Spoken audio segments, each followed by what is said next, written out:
जालना जिल्ह्यामध्ये शिवसेनेने कशा पद्धतीची निवडणूक जी आहे ती लढवण्याचं ठरवलंय आणि किती जागेची मागणी जी आहे ती शिवसेनेवर दावा केला शिवसेनेनं, कारण भाजपनं जालना विधानसभेवर दावा केलेला आहे. हो, भाजपने मी ऐकलं आणि वाचलं वर्तमानपत्रामध्ये की जालन्याची विधानसभेची जागा मागितली. मग आम्ही त्यांना सांगितलं, हो ठीक आहे, तुम्हाला जालना हवं आहे तर आम्हाला भोकरदन आणि बदनापूर देऊन टाका. आम्ही जालना तुम्हाला सोडून द्यायला तयार आहे. त्यामुळं या दोन जागाची मागणी आम्ही या ठिकाणी केलेली आहे. आणि आमचा परंपरागत मतदारसंघ घनसावंगी आहेच, त्याही मतदारसंघाची मागणी आमची आहेच.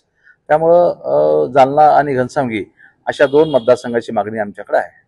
भाऊ, काय वाटतं यंदाच्या विधानसभेत जी आहे ती शिवसेना महायुती जी आहे ती सामोरं जाते, हो, कशा पद्धतीची यश जे आहे ते महायुतीला राज्यभरात मिळेल, किती आकडा जो आहे तो महायुती जी आहे ती पार पडेल असं तुम्हाला वाटतं? निश्चितपणे माननीय एकनाथ शिंदे साहेब, देवेंद्रजी आणि अजितदादा यांच्या नेतृत्वामध्ये सरकार स्थापन होईल अशा प्रकारची आम्हाला विश्वास पूर्णतः, आणि ते सरकार सुद्धा पार पडेल.